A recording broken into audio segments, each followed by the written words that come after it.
If you've started your first job or gotten a new one, congratulations! When starting, your employer probably gave you a form that looks like this. This is called the Personal Tax Credits Return, or TD1 Form. Just so you know, you'll get two of these.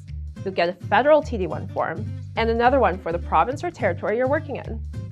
Depending on your employer, you'll either get the TD1 form on paper or an electronic format to fill out. It's super important to fill out your TD1 form correctly. Don't worry, we'll help you through it. So why is it important? The TD1 form gives your employer the best estimate of your personal tax situation so that they can deduct the right amount of income tax from your pay. If you don't give accurate information on the form, your employer may take the wrong amount of tax off your pay. This may lead to either of two things: not getting enough tax taken off your pay and owing more money when doing your taxes, or having too much tax deducted over the year and getting money back as a larger refund after doing your taxes. It's always best to fill out the form correctly to avoid any surprises at tax time. So how does the form change the amount of tax being taken off your pay? You'll enter information about the tax credits you plan on claiming when doing your taxes. This lowers how much tax is taken off your income. You'll be asked to enter amounts on the first page of the form to claim tax credits you may be eligible for in specific situations, like if you're a student paying tuition fees, have a child or dependent, financially support a spouse or common law partner, or are a person with a disability. Depending on which tax credit amounts are entered, your employer will use the total claim amount to determine how much tax to deduct from your pay. What if you have multiple jobs?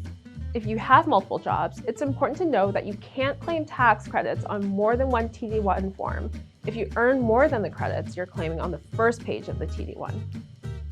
If you claim tax credits on more than one form, your employer may not take enough tax from your pay. This can lead to a large, unexpected amount of tax owing when you do your taxes. So if you've already entered amounts on TD1 forms with one employer, read and follow the steps on page 2 of the form to make sure you don't claim credits with another employer. So when do you have to fill out the form? Thankfully, the form isn't something you have to fill out every year, but you will have to fill out the form each time you start a new job with a new employer. You should fill out a new form if your personal situation changes, like the ones mentioned earlier, or if you need to change any of the amounts you've previously entered. You can also fill out a new form if you want to increase the amount of tax that you want your employer to deduct from each paycheck. This might help avoid a tax owing surprise at tax time. Once you've completed the form, you can hand it back to your employer and they'll use it to determine your pay. You don't need to send it to the CRA. Well, there you have it, the basics of the TD1 form and why it's important. Need help filling out the form? Don't worry, we've got you covered in part 2. For more help, follow us on social media or go to canada.ca.